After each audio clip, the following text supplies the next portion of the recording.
E aí galera, boa noite, tudo bom? Como é que vocês estão? A galera aí ao vivo, boa noite. Para quem vai assistir aí depois, bom, enfim, bom dia, boa tarde, boa noite. O importante é estar com a matéria em dia, não deixar atrasar. Nós estamos aí com o Código Penal e já tivemos um encontro, um bate-papo, mais um agora, segundo, dando sequência. Tem uma partezinha só que eu quero encerrar e em seguida vamos fazer alguns exercícios da aplicação da lei penal, tá bom? Então, coisa pouca para a gente continuar. Vamos fazer alguns exercícios do que foi visto e aí mais matéria nova para frente. Sem delongas, no mais, boa noite aí, Adailton e aos demais. Metendo bronca. Dúvidas, galera, não deixa, vai falando, vai mandando. Se tiver a dúvida aí online, manda aí no chat, se não, manda depois, tá? Mas não fica com a dúvida não. Nós paramos por aqui, falamos em assemelhado, aí lembrando que isso é uma figura que já não existe, né? Juridicamente já não existe mais esse assemelhado. Então, falamos disso e agora sim dando sequência. Pessoa considerada militar, é um dos artigos aí do Código, é o 22, é considerada militar para efeito da aplicação deste Código qualquer pessoa que, em tempo de paz ou de guerra, seja incorporada às Forças Armadas para nelas servir em posto, graduação ou sujeição à disciplina militar. Aí o texto, enfim, é esse. Eu não consigo acreditar que a prova de vocês fique explorando, né, coisas como esse texto é atual, não é, mas esse aqui é um caso gritante de que o conceito de militar, lembrando, é um decreto de 69, nós temos o Estatuto dos Militares depois desse 69, no ano de 80, e a Constituição de 88. Então vieram de lá para cá normas que eventualmente podem ter mudado aquilo que o decreto-lei, com força de lei do Código Penal Militar, tenha registrado lá na sua origem. De lá para cá as coisas vão mudando. E esse aqui é um caso gritante de modificação. Enfim, só para a gente lembrar, reforçar aí, deixa eu sumir aqui um pouquinho, o texto aparece.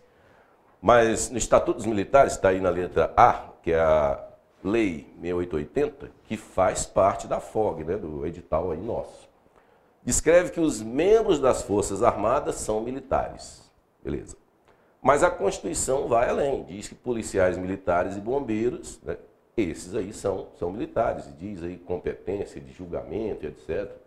Então é inegável que militares somos nós das Forças Armadas, é questão de estar na ativa ou inatividade, mas somos militares, e também são militares os policiais dos estados e o Corpo de Bombeiro Militar dos estados ou do DF. Tranquilo?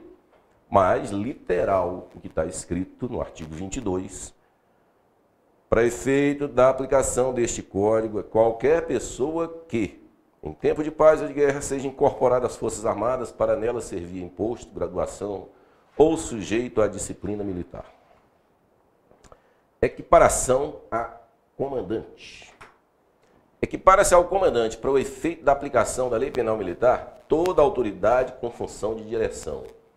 Bom, nós temos alguns crimes aqui, e essa lei aqui serve para quem está na hierarquia, tanto lá embaixo quanto lá em cima, e tem alguns crimes que os comandantes, eles acabam infringindo, acabam cometendo se não tomar certas atitudes. E em alguns setores não se chama bem de comandante, às vezes é de diretor, está um pouco atrelado aí até a área de ensino.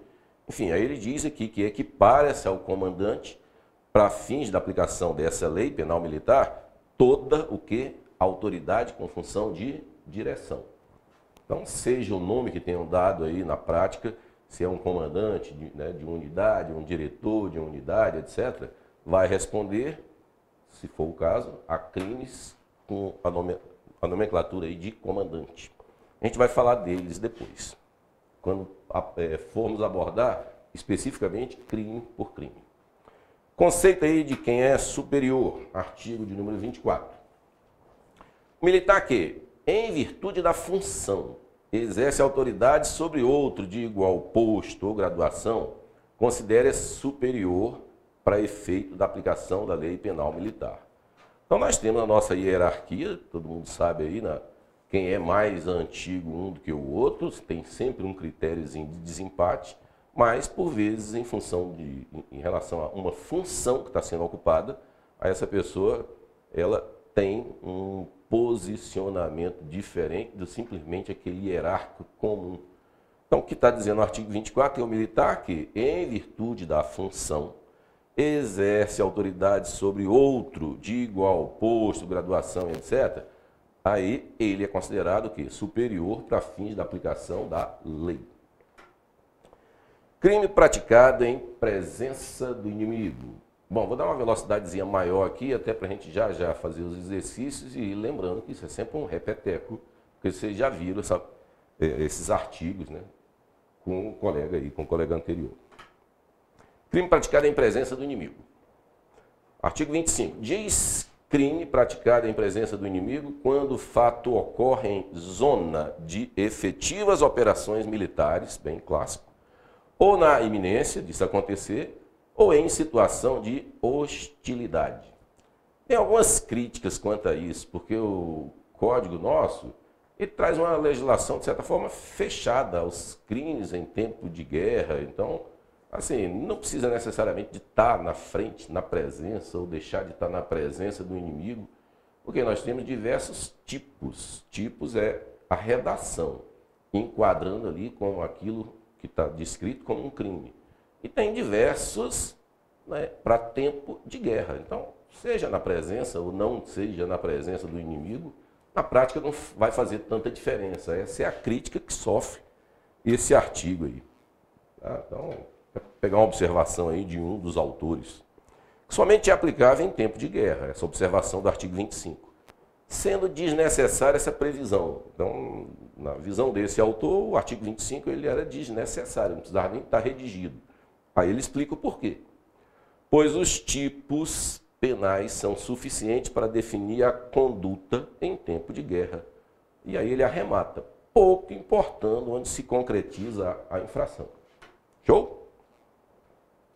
Mais um aí, referência a brasileiro ou a nacional.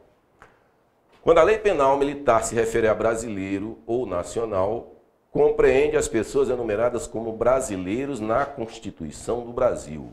Quando esse decreto foi feito, a Constituição até era outra, mas o texto aqui se ajusta, porque a Constituição era outra, com esse texto está falando que em relação à Constituição brasileira, nós em vez de termos a anterior, temos agora a de 88, que tem regras sim de, por exemplo, nacionalidade. Como a Constituição não está elencada lá na FOG para que a gente venha estudar, nós não vamos ficar gastando tempo aqui com saber quem é brasileiro, brasileiro nato, naturalizado, regras de dupla nacionalidade, ou como é que se perde nacionalidade, aqueles que não têm nacionalidade nenhuma, que são chamados sem pátrias, então é o apátrida, tranquilo? Mas nós não vamos forçar nisso, por quê? Porque está fora do nosso edital, da nossa FOG. Então, voltando. Sequência, estrangeiros. Para os efeitos da lei penal, são considerados estrangeiros os apátridas, que não estão vinculados a nenhuma pátria, e os brasileiros que perderam a nacionalidade. É assim, só para não ficar 100% vazio. Mas o brasileiro nasceu, a nacionalidade já é nossa aqui, brasileira, mas você pode perder se gratuitamente você quiser trocar a nacionalidade de uma para outra. Não nos casos que tem dupla nacionalidade. Tá bom? Aí, se você fizer essa opção, aí você vai acabar perdendo a nossa. Tem umas regrinhas que mesmo que você... Por exemplo, é meio comum para jogador de futebol, quando ele é contratado em algum time lá fora e o time exige que ele, né, tenha a nacionalidade de lá, mas como é uma coisa que é por contrato, que o país lá obriga para dar o emprego para ele, que ele seja lá também nacionalizado, aí a legislação brasileira assegura a dupla nacionalidade, não perderia. Tá bom? Mas sem forçar muito, porque isso não é alvo mesmo do nosso edital. Então, artigo 12 da Constituição, quem quiser aí, mate a curiosidade, né, se não tem segurança no assunto, mas enfim, seria extra o curso. Os que se compreendem como funcionários da justiça militar. Deixa eu sumir um pouquinho para o texto chegar. Quando esse código se refere a funcionários, então o código no todo, tem hora que ele vai citar aí, basta botar aquela busca de ferramenta de busca, de pesquisa lá, o tal do Ctrl F, lá quando você estiver em PDF, por exemplo, aí você vai ver vários momentos falando em funcionários. Então, funcionários compreende, para efeito da aplicação, os juízes, grava isso, hein? Juízes, representante do MP, do Ministério Público, os próprios funcionários e auxiliares da Justiça. Então, o que diz o artigo 27 é que é uma expressão única, funcionários, para compreender um leque de pessoas. Juízes, representante do MP, funcionários propriamente dito e auxiliares da Justiça. E artigo 28, para a gente finalizar essa parte, diz o seguinte: casos de prevalência do Código Penal Militar. Os crimes contra segurança externa do país ou contra as instituições militares definidos neste Código excluem os da mesma natureza definidos em outras leis. Então seria um princípio assim, da especialidade, que esse artigo estaria afastando qualquer outra lei que quisesse remeter a outra lei competências para mexer nesses dois assuntos. Quais são os dois assuntos? Isso tem que estar firme. Segurança externa do país, ou então ou contra as instituições militares. Aí, turma, aqui é algum embróliozinho. Por quê? Porque quando essa lei foi feita, ela diz isso, o decreto-lei aí, o nosso, lá de 69, diz isso em relação à legislação que existia. Se eventualmente naquela época tivessem outras legislações que tratassem de crimes contra as instituições militares, essa eu duvido, e com algum risco de existir sobre a segurança externa, ficariam afastadas, porque apareceu uma lei que diz, no artigo 28, e pelo princípio da especialidade, quem tem que mandar nesses dois assuntos não são outras leis, e sim o Código. Tranquilo? Mas aí, para a gente refletir, e leis posteriores que venham? Isso tem um condão de mexer nesse artigo ou não? Aí, exemplo aqui. Adailton e Flávia, aí, boa noite. Para os demais aí, boa noite para todo mundo, tranquilos.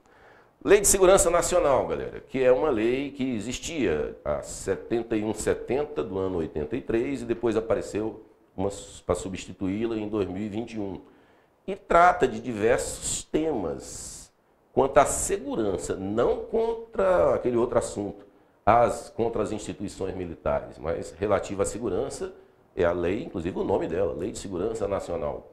Tá? Então, para o mundo de discussões, de teorias aí, por exemplo, se fosse para uma redação para fazer, era um prato cheio.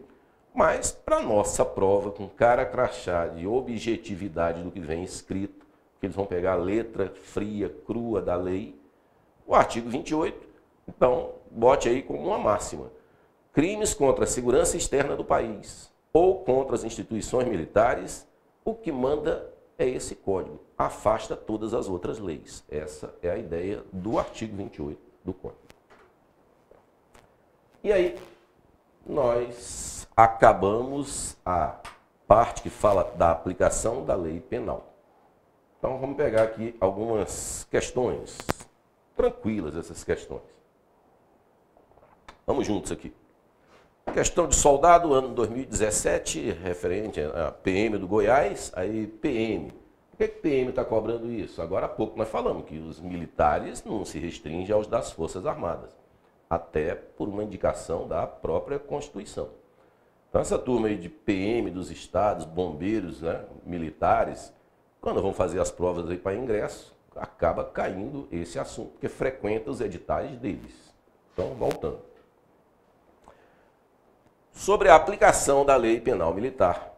Considerando o regramento estabelecido no Código Penal Militar, marque a alternativa correta. Então, nós vamos atrás da certa. Alfa. Há crime sem lei anterior que o defina e pena sem prévia cominação legal. Turma, olha só a safadeza do cara que faz a questão. Ele pega um texto parecidíssimo, mas ele deixou de fora o não, né? Porque não há crime sem lei que o defina, também não há pena sem prévia combinação legal. Então, óbvio que isso aí não está certo. E nós estamos atrás da correta. Para a próxima, letra brava. Considera praticado o crime no momento da ação ou omissão ou do resultado. E não é verdade. Considera-se praticado o crime o momento do crime, o tempo do crime é no momento da ação ou da omissão. Nem que o resultado tenha sido depois, mas o tempo, momento, e aí por que chamei a atenção no bate-papo anterior. Por que isso? Até para aferir negócio de se a pessoa que está agindo é ou não é imputável, ou é inimputável. Ou seja, o cara tem quase 18 anos, 17 anos, acho que foi o exemplo que eu dei, 11 meses e 29 dias. Aí dá um tiro em alguém, e essa pessoa vai morrer uns 10 dias depois, em função do tiro. Mas o momento, qual é o momento do crime? Aí é o da ação ou da omissão, mesmo que o resultado se dê depois. Então, letra brava. Considera praticado o crime no momento da ação ou omissão, beleza, até aí estava certo. Ou do resultado, está errado. Letra Charlie. Ninguém pode ser punido por fato que lei posterior deixe de considerar crime, cessando, em virtude dela, a própria vigência de sentença condenatória irrecorrível, salvo quanto aos efeitos de natureza civil. E aí, espero que todo mundo esteja firme aí, recorde, mas esse é um texto literal, né, da reprodução do código. Nós já até passamos por isso. Tá? E fiz uma ressalva na época sobre salvo quanto aos efeitos de natureza civil, porque isso permanece. Os efeitos de natureza civil, se tinha uma indenização, se a pessoa já pagou a indenização, aí já era. Mesmo que venha uma lei depois e descriminalize.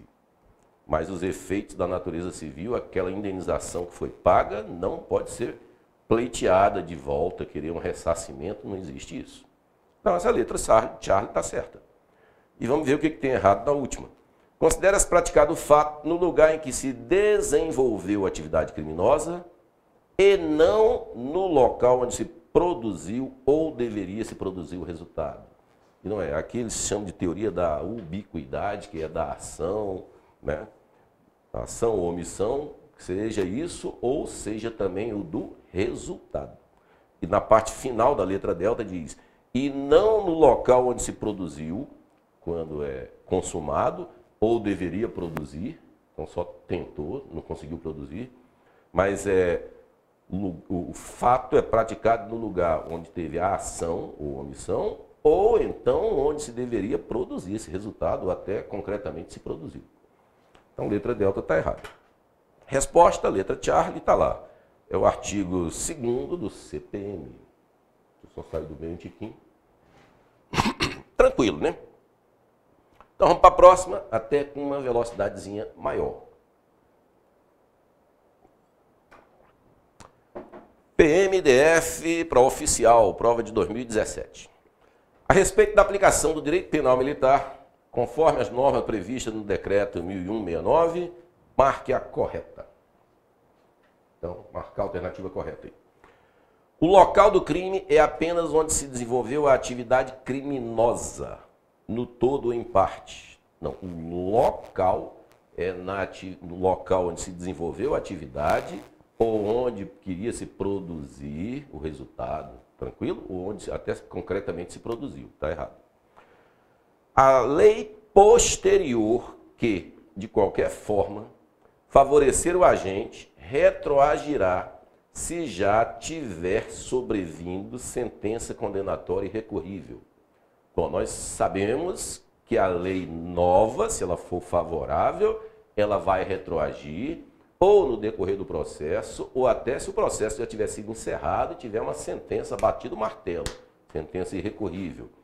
Então, vai retroagir. Agora, o texto aqui da letra brava não ajuda muito. Vou lá para a parte final da letra brava, na primeira linha. Favorecer o agente, retroagirá se já tiver sobrevindo sentença. Então, parece que a letra brava está engessando, só se já tiver sobrevindo a sentença. E isso não é bem verdadeiro, porque sendo antes da sentença ou depois da sentença, ela vai retroagir sim. Então fica só observaçãozinha ali dessa parte final, retroagirá se já tiver sobrevindo. Estão me acompanhando aí, tá tranquilo? Então fica subjúdice a letra bravo. Letra Charlie. A lei excepcional ou temporária, embora decorrido o período da respectiva duração ou cessadas as circunstâncias que a determinaram, está dizendo, não se aplica ao fato praticado durante a respectiva vigência. E é falso isso. Por quê? Estas leis, ou excepcional ou a temporária, que eu até dei o exemplo aqui da Copa, né, que tinha o dia que começou a vigência e tinha a data que eu não lembro agora de cabeça, mas acho que é o último dia do ano de 2014.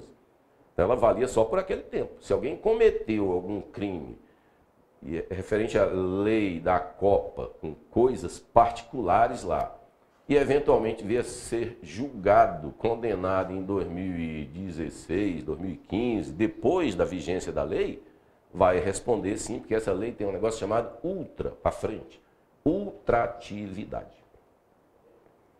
Então, estaria errado por quê? Porque está dizendo que na letra Charlie, na segunda linha, não se aplica ao fato praticado durante a respectiva vigência. Essa é a parte que está errada. Letra Delta. A Constituição Federal admite crime sem lei anterior que eu defina, bem como pena sem prévia cominação legal. Tudo torto. Até porque a abordada é no Código Penal. Né? E letra Eco. O tempo do crime, momento do crime, engloba o momento da ação ou omissão, bem como onde se produziu o resultado. Aí aqui ele mesclou duas coisas. Regrinhas do tempo, texto que tem lá para o tempo, e texto, depois da vírgula, o texto do lugar do crime. Então está errado. Aí, mas está tudo errado. Bom, o gabarito deu como certo aquela que eu brinquei e disse que estava subjúdice, que é a letra bravo, que fala o seguinte: retroagirá se já tivesse sobrevindo sentença condenatória irrecorrível. E o texto não é bem isso. O texto vai dizer que, embora já tenha vindo sentença condenatória irrecorrível. Então, embora já tenha vindo, que é o texto legal, tanto faz ter vindo ou não tendo vindo, vai ser aplicada e vai haver a retroatividade. O que está na letra brava aqui, retroagirá se já tiver sobrevindo. Parece que tem uma condição. Percebem isso? É uma questão que deve ter dado pano para manga, mas o gabarito deu letra brava. Então o texto lá é, ainda o texto legal, ainda quando já tenha sobrevindo sentença condenatória irrecorrível. Deixa eu sair para o texto aparecer. Sequência.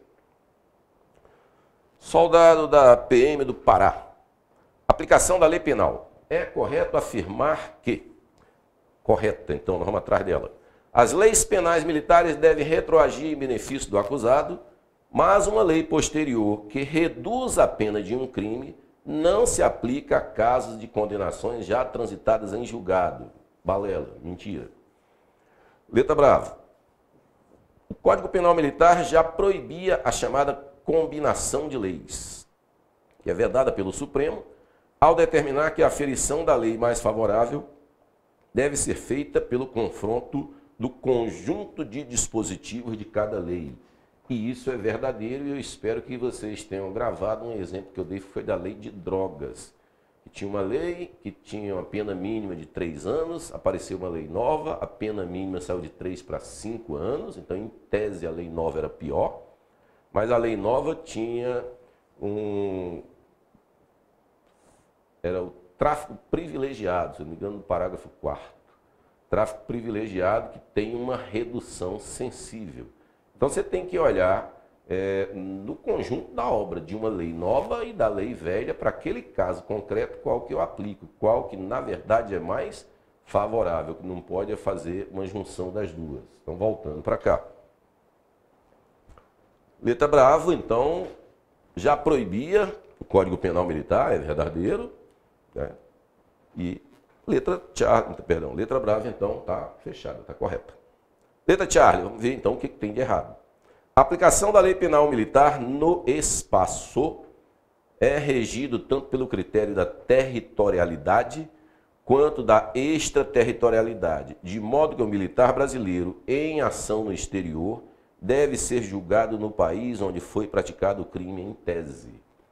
Então, reforçando aqui, nosso território, internamente, nacionalmente, é chamado de territorialidade temperada, porque não é a ferro e fogo a nossa lei. Vê se vocês lembram dessas exceções, porque a gente vai respeitar sem prejuízo de tratados, convenções, né, e acordos internacionais. Salvo engano, eu dei o exemplo da Convenção de Viena. Então, mesmo que alguém cometa um crime aqui, mas se tiver abarcado por essa convenção, nós não vamos aplicar. E, por outro lado, lá fora, é chamado de territorialidade incondicionada. O crime aconteceu lá fora, nós vamos aplicar a lei penal militar. Tranquilos?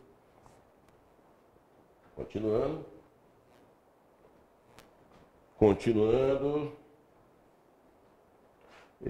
Cadê? Letra Charlie foi-se. Letra Delta. Observação aqui da Hilton, isso aí, tranquilo. Sim, não pode mesclar as duas leis. Perfeito. Letra Delta, então, já que nós já achamos uma certa, vamos descobrir porque que a letra última Delta está errada. O militar que, submetido à jurisdição estrangeira, tenha sido condenado por crime militar a uma pena não privativa de liberdade, não tem direito a qualquer redução da pena prisional que eventualmente receba no Brasil pelo mesmo fato. E aí, moçada, está errado, por quê? Porque se foi condenado lá, chama de detração penal, é para evitar que a pessoa cumpra duplamente. Se ele cumpriu qualquer que seja essa penalidade lá, vai atenuar a daqui, né? Se forem penas diversas, de tamanhos diversos e etc. E se for igualzinho, aí eles chamam de comutado. Né? Considero que já cumpriu, porque cumpriu lá, e aqui, por coincidência, seria uma senhora coincidência se fosse a mesmíssima pena na mesma quantidade de tempo e tudo. Mas, enfim, se for diversa, aí vai ser atenuado, né? E aqui está dizendo que não. Então, resposta aí, letra Bravo. Tem mais uma? Tem. Com relação a salário mínimo, até chamei a atenção aí que salário mínimo, que eu achava que não devia cair na prova de vocês, porque tem uma discussão danada, recorda da discussão? Se você pegar as penas principais ou penas acessórias, etc., não tem essa penalidade aqui de multa. E o salário mínimo está na legislação para atrelar, eventualmente, quando for estipulado uma pena X mais multa. Aí essa multa é atrelada ao salário mínimo. Mas no Código Penal não tem, Código Penal Militar, não tem a multa. Né? Aí tem uma discussão danada agora, porque nós militares, por aquela extensão que teve no artigo 9º, nós respondemos também pela legislação do Código Penal Comum, ou chamada as outras leis extravagantes. Nós passamos a responder por tudo isso, inclusive não, foi a partir de 2017. E eu tinha chamado a atenção que alguns crimes falam assim, lá na legislação comum, saindo do penal, mas a gente, militar, também responde por lá agora.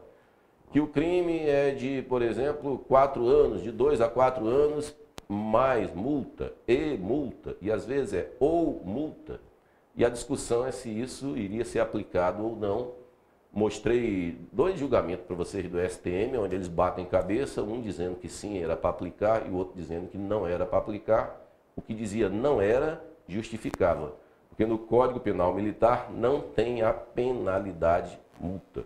Enfim, ficando com a literalidade da lei, é o que talvez, espero até que não, mas é o que eventualmente pode cair para nós. Então, voltando. Com relação ao salário mínimo, é correto, vamos atrás do certo. Correto afirmar que o Código Penal Militar não trata desse assunto. Mentira, trata sim. Letra Bravo, trata tanto que nós estamos aqui, eu acabei de discutir aqui se era aplicado ou não era aplicado lá pela extensão, mas o código em si fala do salário mínimo. Letra Bravo. Diz que, para efeitos penais, salário mínimo é o maior vigente no país ao tempo da sentença. Bom, que é o maior, é verdadeiro. Tem alternativas aí que diz que é o maior, outra que é o menor, mas grava. É o maior, sim. A sua dúvida é o maior ao tempo do quê? Porque na linha do tempo, esse salário mínimo pode ter aumentado de valor. Então, é o tempo da sentença. E é o que está na letra brava e ela é a correta. Letra Charlie. Vai falar que o salário mínimo é o maior vigente ao tempo do crime. Não foi essa a escolha. Letra Delta. É o menor vigente ao tempo do crime. Menor não é. Letra Delta então está errada. E letra Eco. Para fins, aí ele fala administrativos. Não fala nem penais. Salário mínimo é o maior vigente no país ao tempo da indenização. Então não é. Correto aí é salário mínimo é o maior vigente ao país ao tempo da sentença. E aí é a letra bravo. Eu saio um pouquinho para ficar a referência aí toda. É interessante essa última alternativa que eles botaram aí, que foi para fins administrativos. Então, mais uma coisinha para você gravar.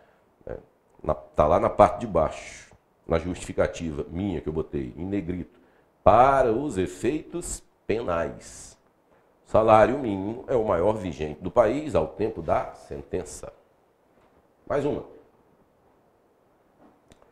PM São Paulo, ano é 2014. Vamos atrás aí do que é correto.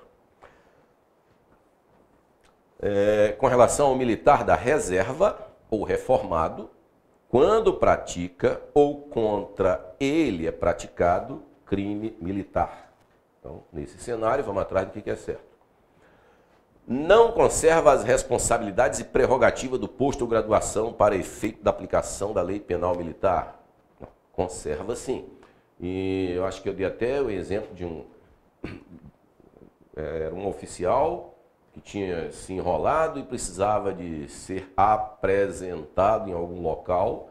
Então ele mantém as suas prerrogativas, é tanto que quem tem que conduzi-lo, serve para oficial, serve para praça, para qualquer um. Quem tem que conduzi-lo é sempre um mais antigo. Por quê? Porque ele conserva, sim, as prerrogativas, por mais que esteja enrolado até a tampa, porque está envolvido em um crime. Tá bom? Letra brava. Não é considerado militar para efeito da aplicação da lei penal militar. Então, o militar da reserva reformado, quando pratica ou contra ele é praticado crime, dizer que na letra brava não é considerado militar, é considerado sim. Os da reserva, eles acabam cometendo uma quantidade de crimes menores, porque a abrangência do artigo 9º, ele é muito mais para quem está na ativa, mas tem o resquíciozinho lá do inciso 3º, que é para a galera da reserva e reforma. Letra Charlie, equipara-se ao militar em situação de atividade para efeito da aplicação da lei penal militar. Não, ele só se equipara se ele estiver voltado e estiver trabalhando na administração militar. Simplesmente por ser militar da reserva ou reforma, quando pratica ou contra ele é praticado crime, ele não se equipara a nada. Ele continua militar da reserva ou reforma. Letra E, conserva as responsabilidades e prerrogativas. Perdão, letra Delta. Aplica-se a legislação penal comum, considerando-o um civil. Não é isso. E conserva as responsabilidades e prerrogativas do posto ou graduação para o efeito da aplicação da lei penal militar. Aí sim, essa é a resposta. Isso está no artigo 13. Certo? Beleza? Continuando. Ainda tem mais um, achei que tinha findado. PM São Paulo, ano 2013. Para o fim da aplicação da lei penal militar, nos termos do artigo 9º do Código Penal Militar, a expressão militar em situação de atividade refere-se a militar em situação de atividade. Alfa, militar atuando em razão da função. Bravo, militar em serviço. Charlie, militar da ativa. Delta, da reserva. Eco, reformado. Então, texto em militar em situação de atividade. Aí espero que tenha ficado firme, mas é o militar da ativa, fazendo um contraponto a quem não está na ativa, porque é reserva ou reforma. Então, é isso. Questão bem tranquilona. Mais um. PM 2018. PM de Minas. Em relação aos crimes militares em tempo de paz, previstos no CPM, que é o artigo 9º, assinale as alternativas e marque a correta. Primeira delas, militar em serviço ou atuando em razão da função. Serviço ou atuando em razão da função. Em comissão de natureza militar ou em formatura, ainda que fora do lugar sujeito à administração militar, comete crime militar contra militar da reserva ou reformado ou civil. E aí, puxem na mente aí, mas esta é uma das opções, sim, para o militar em serviço, atuando em função da razão, em comissão, formatura, etc., para que ele cometa crime militar contra militar da reserva, reformado ou civil. Sim, verdadeiro. A próxima. Segunda, militar em situação de atividade ou assemelhado, comete crime militar em lugar sujeito à administração militar contra militar da reserva, reformado, assemelhado ou civil. Verdadeiro também. O militar em situação de ativa contra outro militar em situação de ativa, pelo Código e pelo STM, é em qualquer lugar. Basta ser um milico de um lado e um milico do outro. Os da ativa. Aí, o que eu disse que o STF tinha feito uma ressalva, mas não enxerga isso na prova, é que ele exige que, por exemplo, para considerar como militar, que um tivesse consciência que o outro era. Porque aí só nesse cenário, segundo o STF, é que eu atingindo outro militar, eu posso estar abalando, entre aspas, as instituições. Então tinha algo no psíquico aqui, na minha vontade do agir. Estão acompanhando? Tranquilo? Então, voltando para cá. Militar em situação, a segunda, militar em situação de atividade, comete crime militar em lugar sujeito à administração militar contra militar da reserva, reforma ou assemelhado civil. E isso é verdadeiro, porque agora é o da ativa contra os outros, que não estão mais na ativa, mas tem um critério aqui do lugar sujeito à administração militar. Terceira. Militar em situação de atividade na ativa, comete crime militar contra militar da reserva, em qualquer circunstância? Não. Aí, uma das situações é exatamente o anterior, o 2. Porque o 3 está dizendo que é militar da ativa contra a reserva em qualquer canto, em qualquer lugar. Não é isso. No anterior, dizia em lugar sujeito à administração militar. Aí, sim, seria verdadeiro. Então, o 3 está errado. 4. Militar durante o período de manobras ou exercício.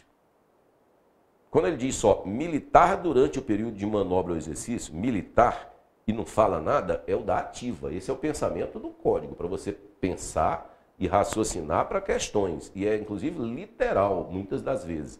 Ele nem sempre bota militar da ativa, militar em situação de atividade. Às vezes põe militar. Esse é o entendimento que você tem que dar, é da ativa. Os outros ele faz uma menção claríssima da reserva ou reforma. Então, voltando no 4. Militar durante o período de manobras ou exercício comete crime militar somente contra militar da reserva ou civil. E aqui, no que está torto, o que está errado, é porque esqueceram do... Tem o reserva, mas tem o outro, reforma. Eu, Ailton, estou na reserva. Daqui a pouco eu estou na reforma. Tem uma galera aí, com a idade um pouquinho mais para frente, que já está na reforma. Não deixa de ser milico. Então, o que está errado do 4 é o somente contra o da reserva. E o 5º e último, militar em situação de atividade ou assemelhado, comete crime militar contra o patrimônio sobre a administração militar ou a ordem administrativa militar. Verdadeiro, comete. Aí eu já não lembro mais direitinho qual é a ordem, mas vamos lá. Então, o que não ficou vermelho é porque está errado. Então, ver se a gente esclareceu direitinho o que está errado, no terceiro que está errado. Porque o restante, o que está vermelhinho, você lê como um reforço aí de estudo. Então, o que está errado no terceiro? Militar em situação de atividade comete crime militar contra militar da reserva em qualquer circunstância. Não, não é. Mas nós já falamos que aí nesse caso precisa de um lugar específico, um lugar sujeito à administração militar, é o exemplo. E a quarta, que foi a última, que nós vimos agora há pouco, que comete lá no finalzinho, comete crime somente contra militar da reserva. Não, esqueceram aí o reforma. Show? Pô, ainda tem outra.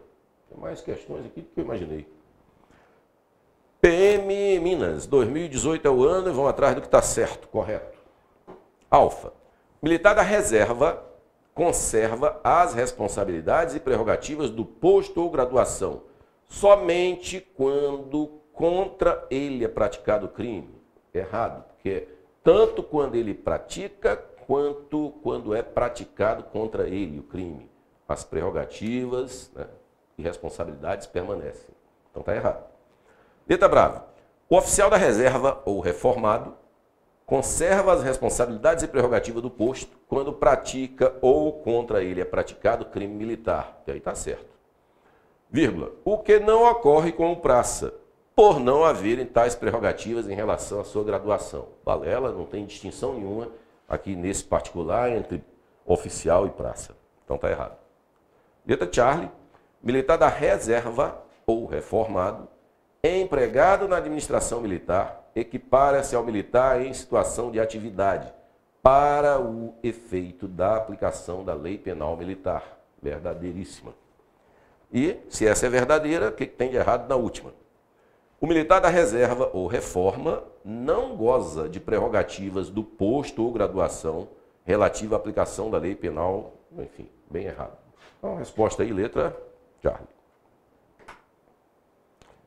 E aí, o que tinha aí de algumas questões, e eu não vou ficar a aula inteira fazendo questões, porque senão a gente deixa de evoluir, de andar, mas me comprometo a mandar para vocês mais questões. Então, eu mando as questões, e aí nesse jeitão aqui de PowerPoint, onde você vai apertando o Enter aí, ele vai, de certa forma, primeiro vem a questão em si, e na próxima apresentação vem como se fosse a resposta. Show? Prometo. Prometo, na medida que eu demore a cumprir essa promessa, cobra. Tranquilos? Vamos lá, sequência aí. Agora vamos entrar em crime do crime. E vamos meter bronca, porque tem muita coisa para a gente falar. Relação de causalidade. Agora pulamos para o artigo 29. O resultado de que depende a existência do crime somente é imputável a quem lhe deu causa. Considera-se causa a ação ou a omissão, sem a qual o resultado não teria ocorrido. Então, o resultado que vai dar lá na frente, o resultado de que depende a existência de um crime, somente é imputável a quem lhe deu causa.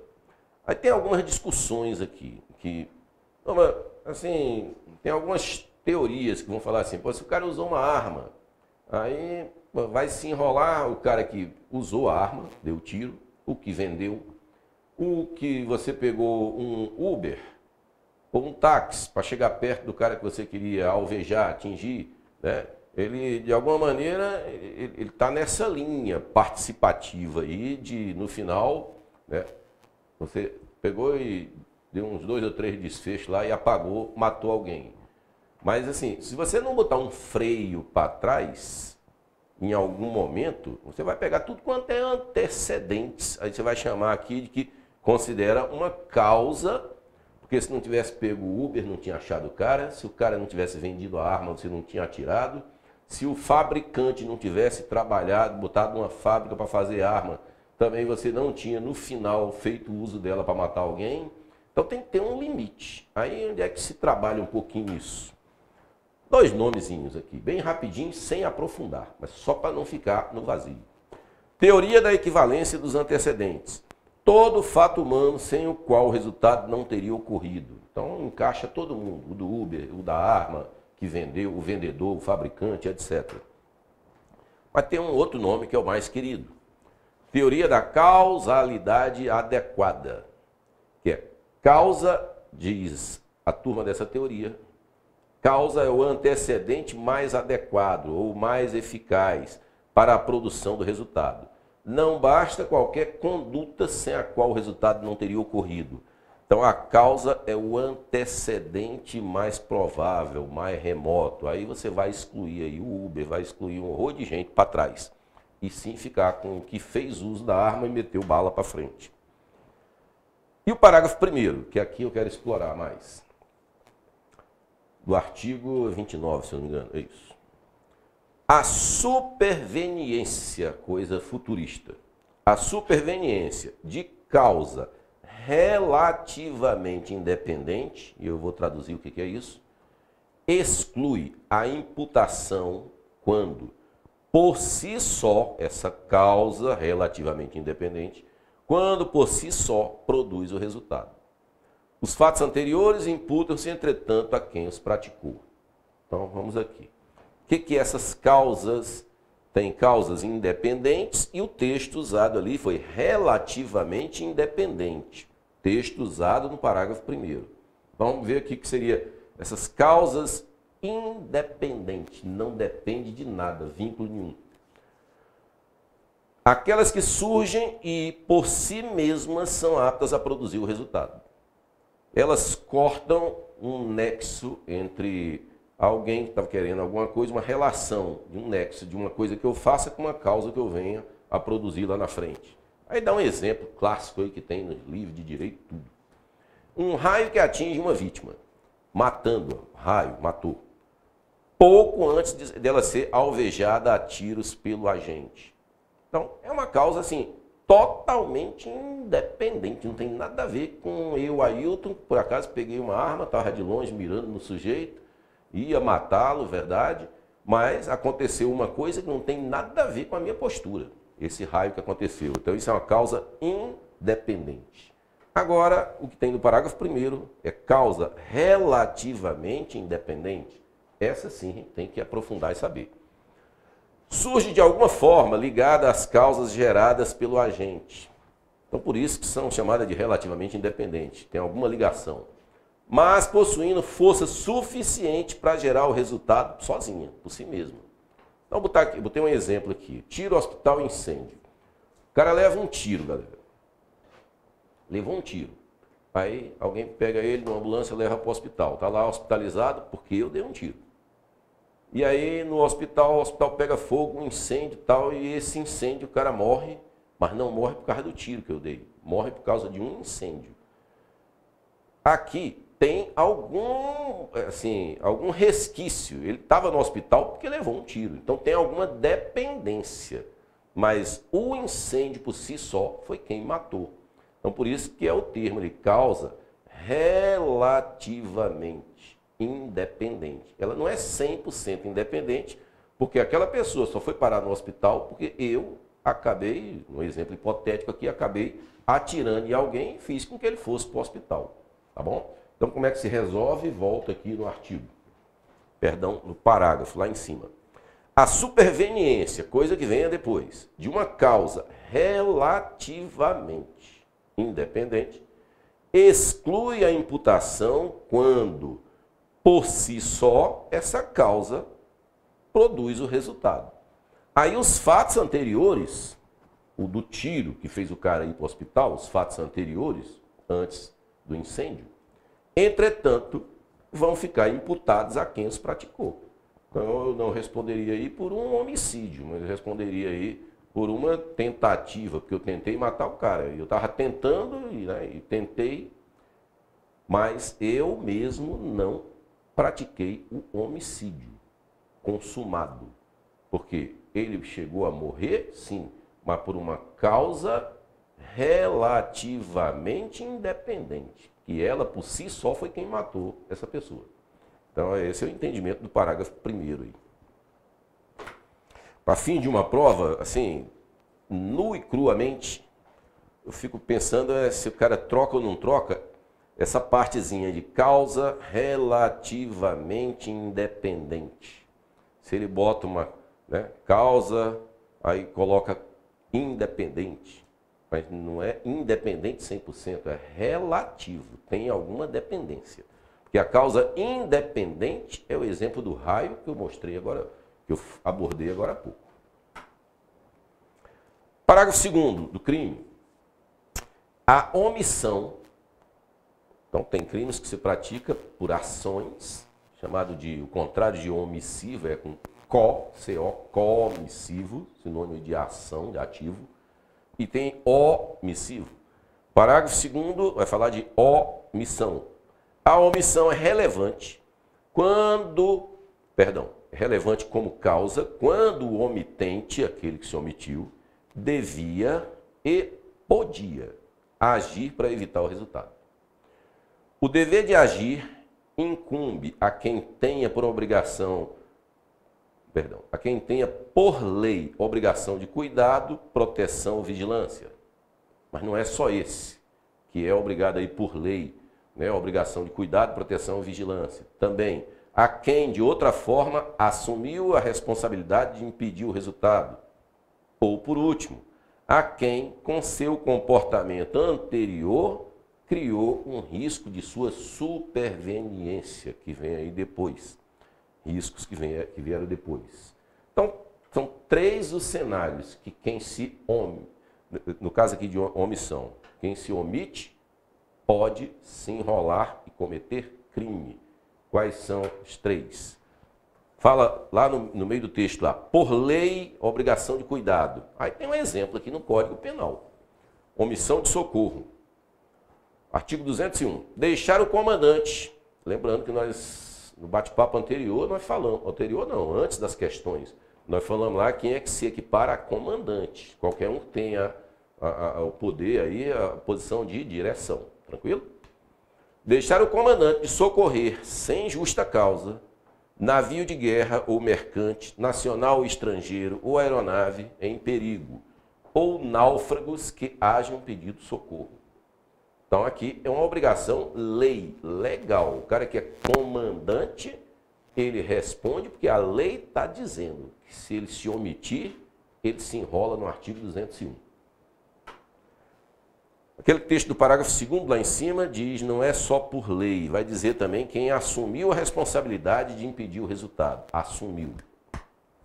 Então, exemplo. O cara que é nadador aí, top, profissional, bom, exime nadador que convida o amigo para fazer uma travessia aí no lago, no rio, etc. Prometendo-lhe ajuda em caso de emergência. Esse fica obrigado a intervir se o inexperiente nadador começar a se afogar. Porque ele assumiu a responsa. E, por último, é aquele que criou um risco, que é a parte final, você der uma olhada lá em cima do parágrafo 2º, penúltima linha, lá no finalzinho da penúltima linha. E há quem, com seu comportamento anterior, agora nós estamos na última linha do parágrafo 2º, com seu comportamento anterior, criou o risco de sua superveniência, de que venha um problema, um abacaxi. Então ele teria que agir. Então criou o risco. Alguém que joga outro na piscina, por ocasião de trote acadêmica, aí, o cara que acabou de passar no vestibular, etc., sabendo que a vítima não sabe nadar. Então, essa pessoa que jogou, sei que o cara não sabe nadar, joguei ele dentro de uma piscina, joguei ele dentro de água qualquer lá, aí eu estou criando um risco. Então quem criou o risco, se omitir, se enrola. É isso.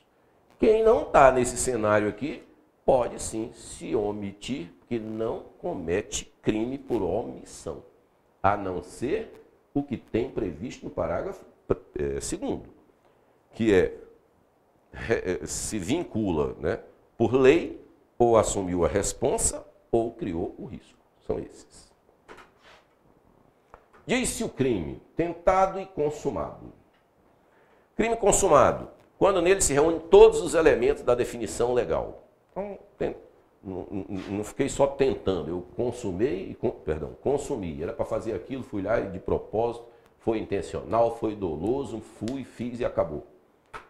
Tentado, quando iniciada a execução, não se consuma por circunstâncias, grava essa partezinha final que ela é relevante e pode vir como pegadinha, ou num exemplo, ou então numa própria literalidade. Tentado, iniciada a execução, não se consuma por circunstâncias alheias à vontade do agente. Então, é uma coisa que aconteceu, mas é fora eu querendo praticar um crime, aí estou lá no meio das minhas, executando alguns passos, alguns atos. Aí aparece a polícia, aparece um vizinho, aparece alguém que me bota para correr. Então eu tentei. O consumado é aquele que eu fui até o fim. Agora, tentado não fui até o fim por circunstâncias outras, alheias a mim. Eu queria ir até o fim. Pena da tentativa. Então o cara é punido porque tentou fazer aquilo? Como é que é a punição? Pune-se a tentativa com a pena correspondente... Credo, tomando um banho aqui. Pune-se a tentativa com a pena correspondente ao crime. Diminuída, porque se ele não consumou, só tentou, então a pena é diminuída. De 1 a 2 terços. Aí vem uma parte que só tem no Código Penal Militar, não tem na legislação comum. Podendo o juiz, no caso de excepcional gravidade, aplicar a pena do crime consumado mesmo no tentado.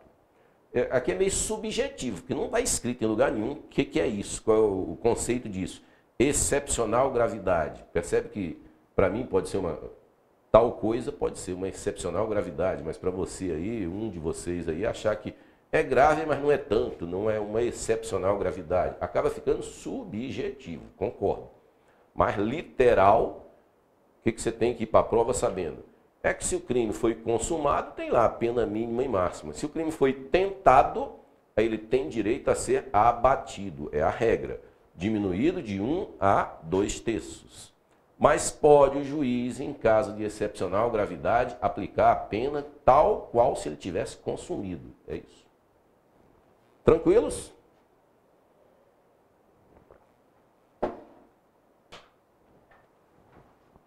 Dois crimes aqui rapidinho, só para a gente fazer uma reflexão. Do CPM, os dois. Homicídio. Homicídio, galera, o cara está vivo, eu quero matá-lo. Vou lá, faço algum ato e o cara morreu. Aí você só constata se ele morreu ou não. Então por isso está escrito ali, sem nenhuma valoração. É só uma constatação. Está vivo ou está morto? Está morto? Tá. Show. Cometi o crime. Agora um outro, do CPM também, é ato obsceno. Ato obsceno, você tem que, até para entender se aquilo é ou não é um ato obsceno, você tem que valorar.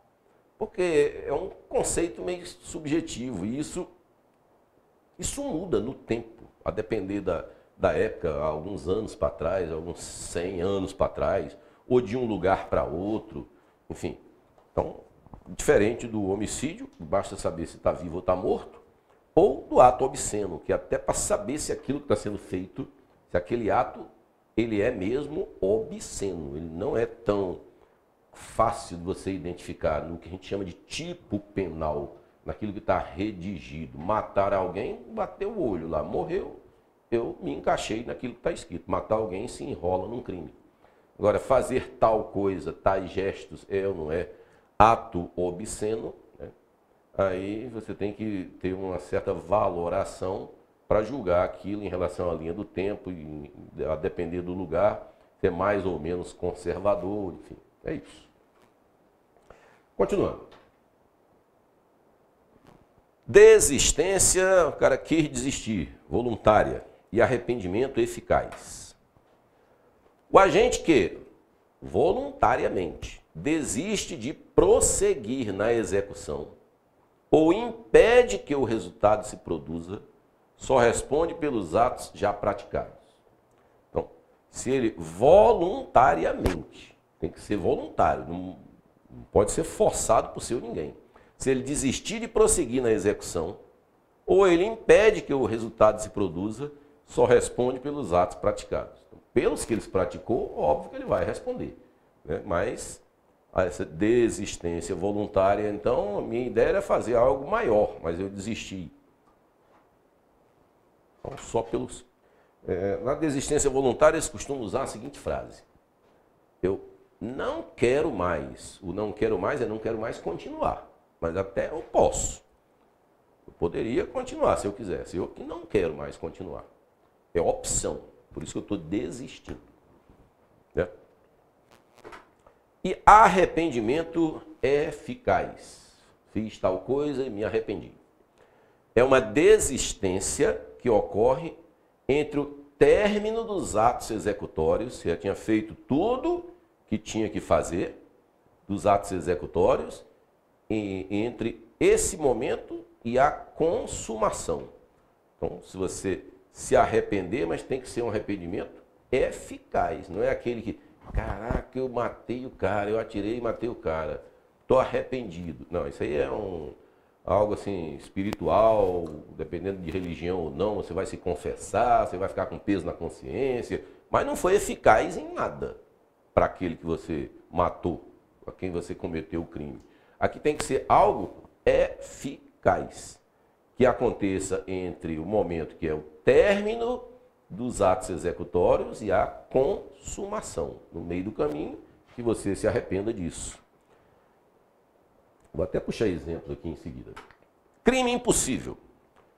Crime impossível é aquele que por ineficácia absoluta do meio ou por absoluta impropriedade do objeto, então são duas situações, ineficácia absoluta do meio ou por absoluta impropriedade do objeto.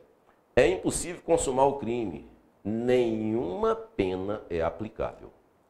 Aí, uns exemplos aqui, então, por exemplo, uma arma de brinquedo. Então, se você quiser matar alguém com uma arma de brinquedo, fala sério, você não vai matar. Porque a arma é de brinquedo. Então é ineficácia absoluta do meio. Agora, absoluta impropriedade do objeto é quem quer matar um morto. Não tem como você matar um morto, porque o morto já mataram antes. Ou então ele morreu antes. Tá bom? Então, esses dois casos aqui, nenhuma pena é aplicável. Vou voltar só um pouquinho aqui assim. Vou aqui dar um exemplo de um arrependimento eficaz, que a turma muito fala assim, que o cara se arrependeu e aquele arrependimento dele valeu a pena, ainda salvou. É aquele que coloca, por exemplo, um veneno para alguém. Amarrou o cara, foi lá, pegou uma veia e começou a colocar veneno. Se ele não fez, os atos para execução já foram todos eles feitos. Amarrou o boneco, pegou a veia, começou a ingerir veneno. Se ele não fizer mais nada, aquele veneno vai continuar entrando, vai agir e a pessoa vai morrer. Mas aí se ele for lá e retirar e aplicar um antídoto e salvar a pessoa, né? Então, ele vai responder por alguma coisa? Vai. Artigo 31. Só responde pelos atos praticados. Ele se arrependeu, mas foi eficaz. Então, ele responde por alguma coisa? Sim. Mas pelos atos que ele praticou. Então, na pior das hipóteses, aí foi uma tentativa. Né? Não é que ele não responda por nada, porque o que não responde por nada, galera, é crime impossível. Que lá no finalzinho diz, artigo 32, lá no final, nenhuma pena é aplicável. Nesse 32, chamado de crime impossível, que eu dei dois exemplos, a arma de brinquedo ou matar quem já está morto. Isso o crime, agora vamos trabalhar aqui com culpabilidade, culpa e dolo e tal. O crime é doloso quando o agente quis o resultado, ou ele assumiu aquele resultado. Quis, ou então, se acontecer, aconteceu. Assumir que podia acontecer. Doloso. E o crime é culposo quando o agente, deixando de empregar cautela, atenção, diligência ordinária ou especial, a que estava obrigado em face das circunstâncias, não prevê o resultado que podia prever. O cara deu mole, ele não fez uma previsão daquilo que era possível prever. Ou, prevendo, supõe levianamente que não se realizaria ou que poderia evitar. Então, doloso, quis ou assumiu o risco.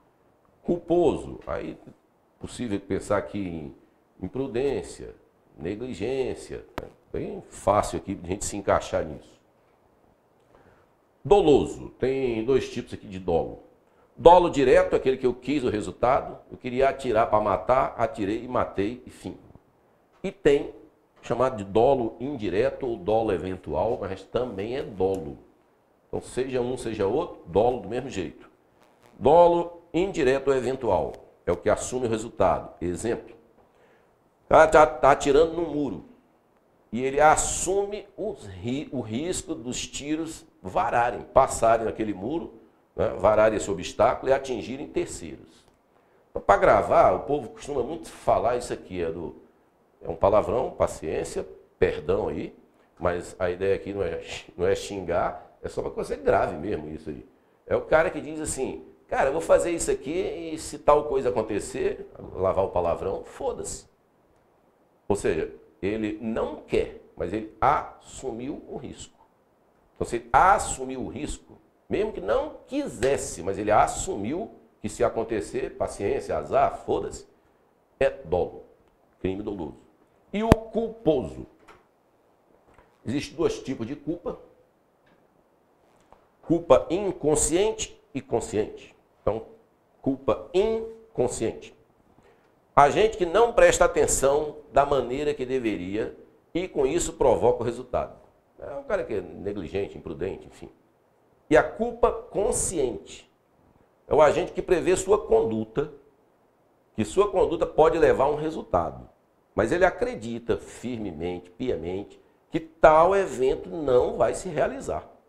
É aquele que faz tal coisa, aí depois, quando dá a zebra, ele fala, fudeu. Não era isso, a minha ideia não era essa.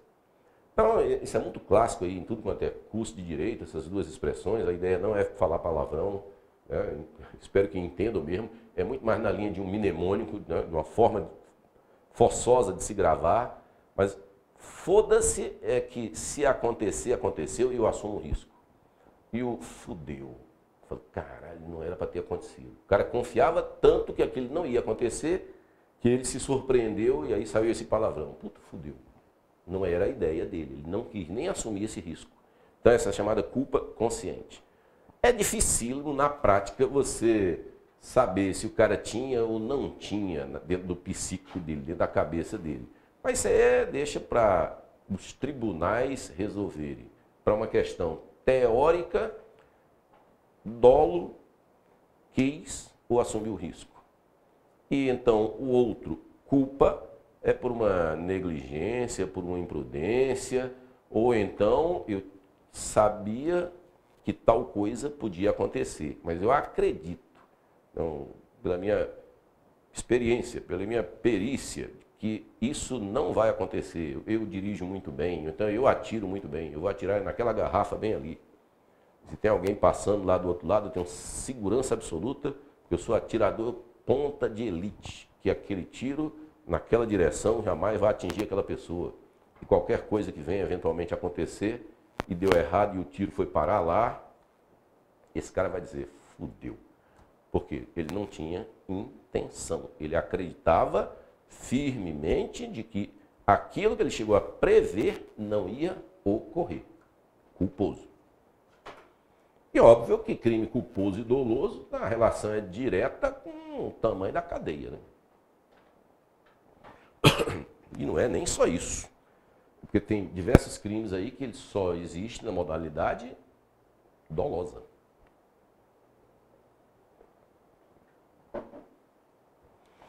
Excepcionalidade do crime culposo. Salvo os casos previstos em lei, ninguém pode ser punido por fato previsto como crime, senão quando pratica dolosamente. Então essa é a regra. Você se agir dolosamente, nós vimos ali duas versões de doloso, que é o cara que quis, ou então que assumiu o risco.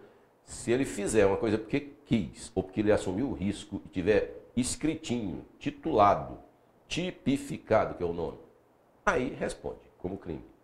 Aí, mas foi meio que sem querer, foi imprudente, foi negligente, ou então ele confiava mesmo que aquilo que ele vislumbrou jamais ia acontecer, né? Que é o dolo a culpa consciente, mas não deixa de ser culpa, só vai responder se o crime tiver previsão de você responder por ele, por culpa também. Então a regra, por dolo, todo mundo, e culpa, só os que literalmente têm escrito, que é por culpa. Nenhuma pena sem culpabilidade. Vamos lá. Tá acompanhando aí, galera? Tá tranquilo? Antes da gente continuar aqui no artigo 34, deixa eu retirar ele de cena. Eu vi que nas aulas anteriores vocês conversaram mais. E aí eu fiquei em dúvida se está atendendo ou não está atendendo, conforme era a minha proposta. Eu vi que vocês ficaram assim, bem mais modestos aqui no chat de participações. Mas se qualquer coisa em caráter que queiram, como ajuste, acelera, foca mais numa coisa ou noutra, a gente vai se adaptando, né? Tem certas coisas que não caem, concretamente não caem, como as penas para vocês, não caem. Não vamos ficar estudando aqui quando é que é o caso de pena de morte ou não, né, reclusão, detenção, porque não cai essa parte. Mas não cai essa, mas o Código faz menção a penas principais e penas acessórias em outros artigos, que esses outros são cobrados. Então, pelo menos saber que existe certas coisas, a gente fala, só não aprofunda, tá bom? Então, essa é a ideia. Muitos detalhes, né? Então, só prestando atenção, beleza. Vamos lá. Nenhuma pena sem culpabilidade. Artigo 34. Pelos resultados que agravam especialmente as penas, porque dependendo do resultado pode agravar ou não agravar uma pena, né? Então, pelos resultados que agravam especialmente as penas, só responde o agente quando os houver causado, pelo menos culposamente. Então, certas coisas que a gente faz e a depender do resultado, por exemplo, o resultado da pessoa ficou com lesionado grave, daqui a pouco o resultado chegou à morte. Então, dependendo do que venha a acontecer, esse resultado ele pode ir majorando, ele pode ir aumentando o tamanho da pena, tranquilo? O que é que diz o artigo 34? Para a gente entender um pouquinho disso. Pelos resultados que agravam especialmente as penas, só responde o agente quando os houver causado, pelo menos culposamente. Porque se não houver dolo, que é a intenção, nem culpa, que é uma espécie de dei mole, né? Não queria, mas dei mole, etc. Se não tiver nem isso, aí, lógico que ele não vai responder. Artigo tranquilo. Alguns erros aqui. Esses erros, erro de direito, erro quanto à percepção, erro de pessoa, né? Bastante explorado isso. Erro de direito. Artigo 35. A pena pode ser atenuada, diminuída, né? Ou substituída por uma outra menos grave, quando o agente, salvo quando se tratar de crime que atente contra o dever militar. Então, essa é uma exceçãozinha. Então, vou pular essa exceção. O salvo, não sei das quantas. Vou ler sem isso. A pena pode ser atenuada, diminuída, ou substituída por outra menos grave, quando o agente, agora eu vou pular, supõe lícito o fato, então ele achava que aquilo que ele estava fazendo era lícito, ou por ignorância, interpretação da lei, etc., se isso for excusável, for desculpável. Então, a regra, vou ler a regra de novo, depois tem um miolozinho ali para a gente voltar nele. A pena pode ser diminuída, atenuada, ou substituída por uma mais leve, quando o agente supõe lícito o fato. Então, eu achava que aquilo era lícito, é um erro de direito. Para mim, aquele negócio não, né, era permitido. Então, supõe lícito o fato por ignorância ou por erro de interpretação. O cara até conhecia a lei, ele leu, mas interpretou mal. Aí tem, no finalzinho, vírgula, se excusáveis, que é se desculpáveis. Então, regra é essa.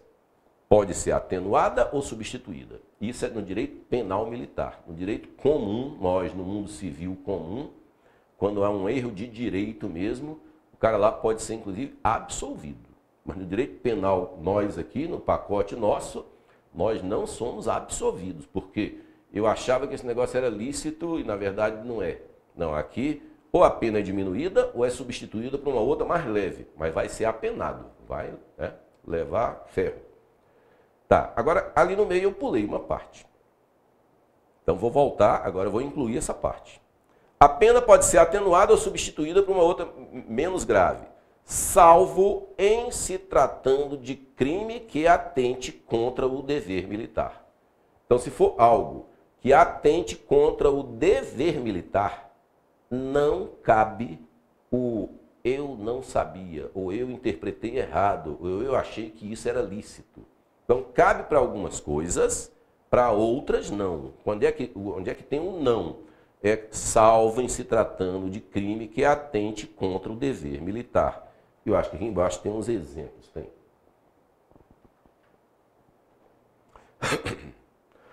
Uma pessoa que se apropria de objeto de outro.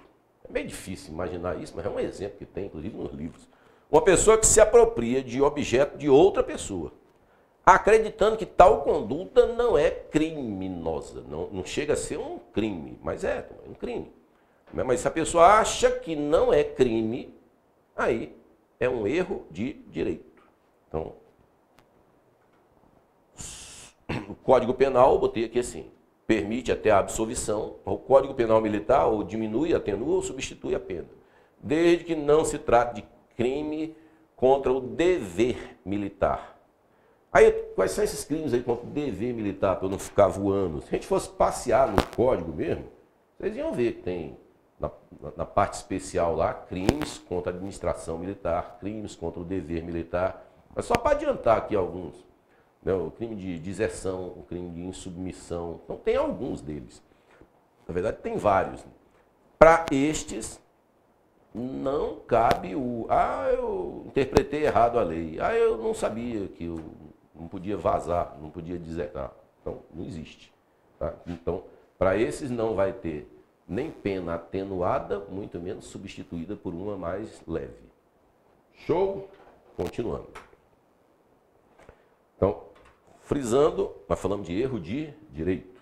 O próximo erro, fato. Diz aqui.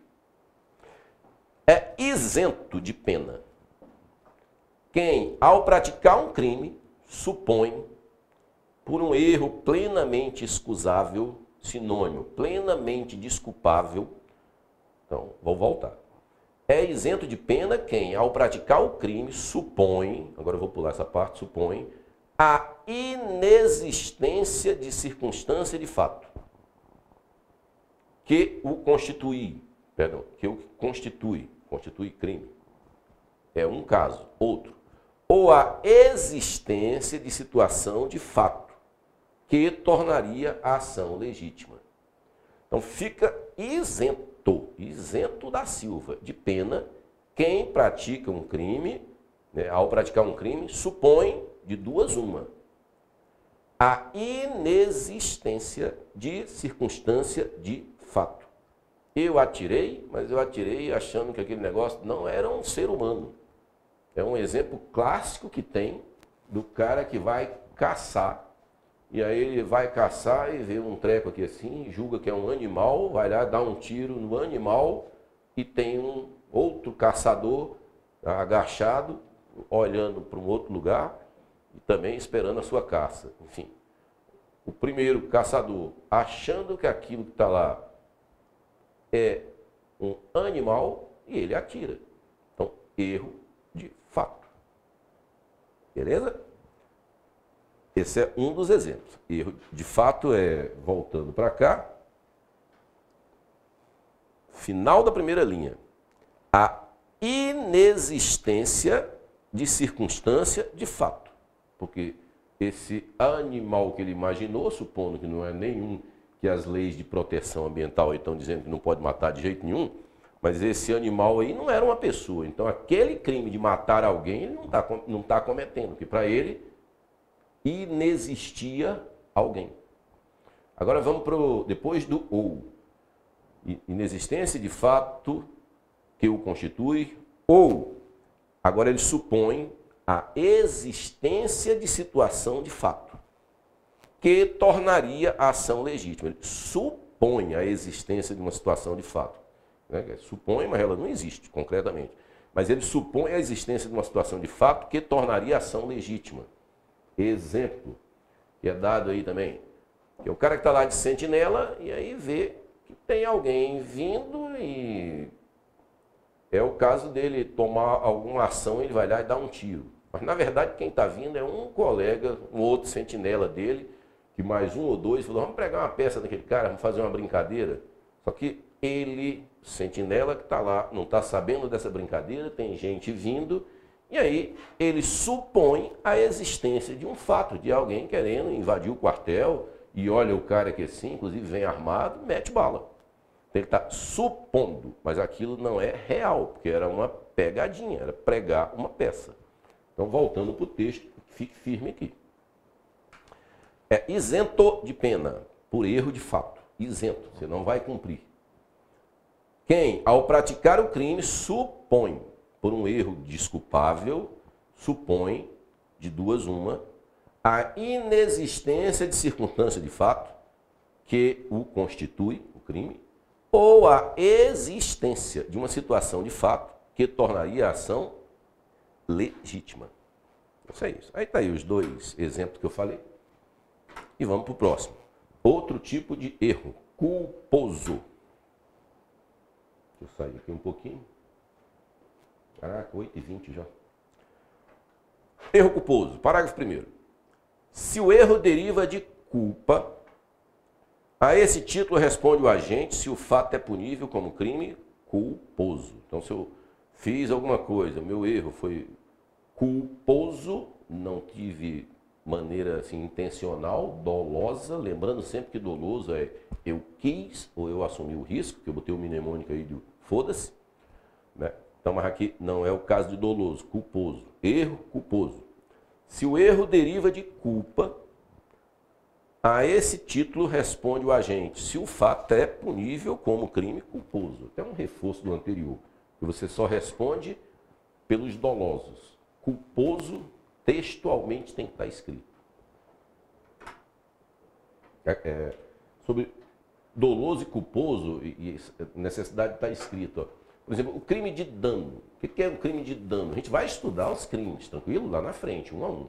A minha ideia é, se eu evoluir tudo que eu quero, é a partir da próxima aula, próximo encontro.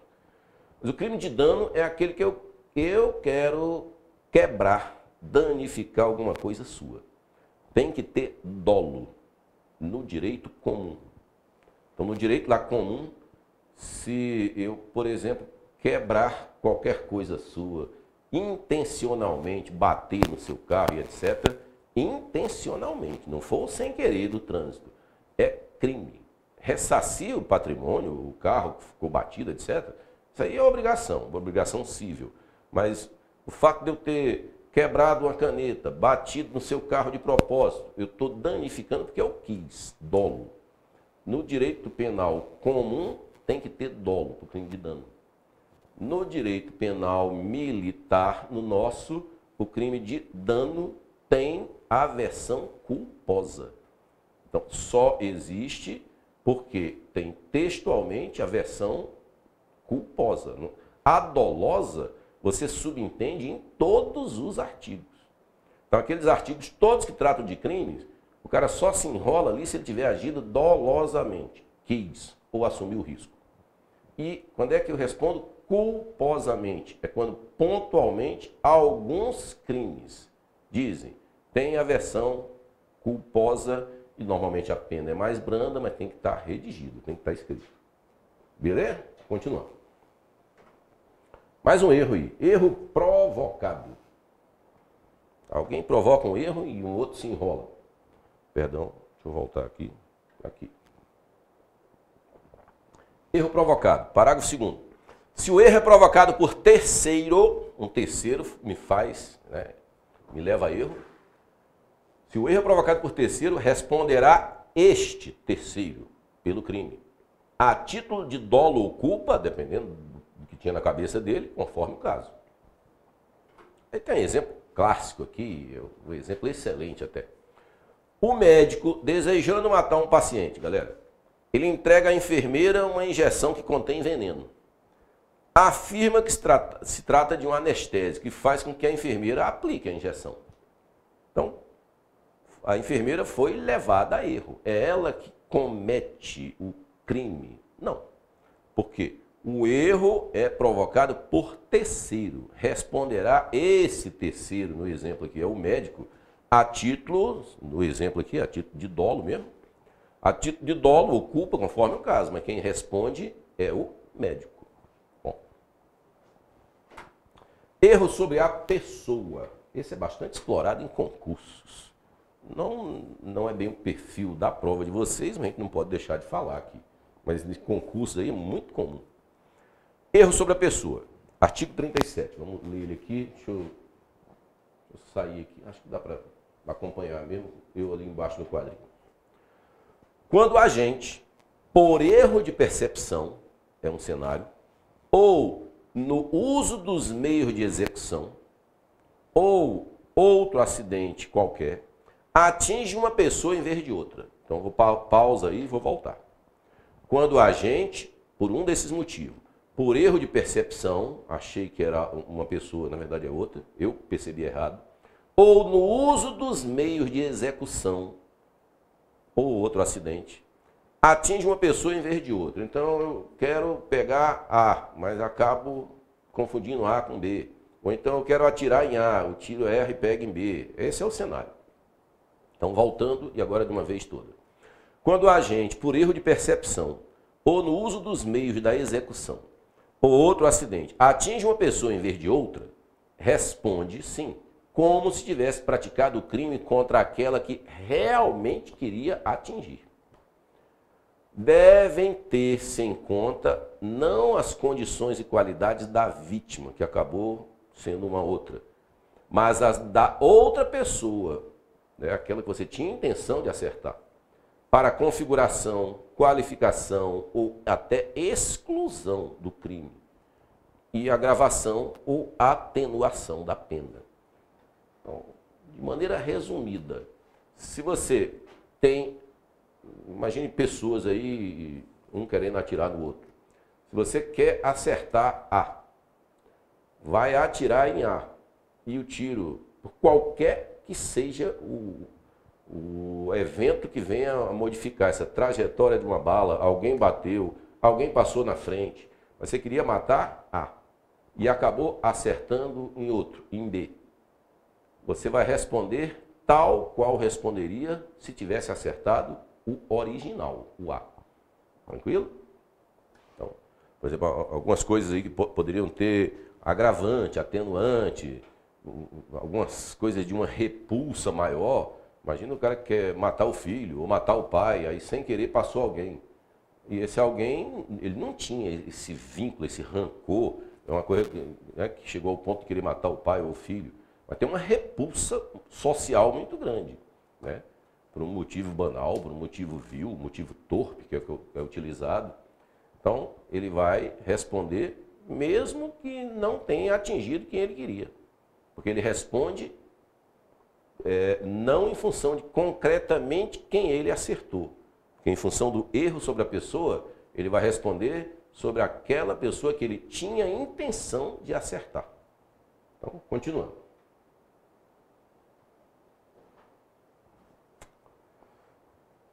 Bom, aí tem uns, deixa eu sumir aqui um pouquinho, uns dois exemplos aqui. O primeiro exemplo. A aponta sua arma em direção a B. Atira e erra o alvo atingindo C. Foi o exemplo que eu explorei aqui até agora. Responde como se tivesse atingido B. Está tranquilo. Agora vamos um que é um pouquinho além. A aponta sua arma em direção a B, achando que B, esse B é a sua vítima, embora o tenha confundido com C.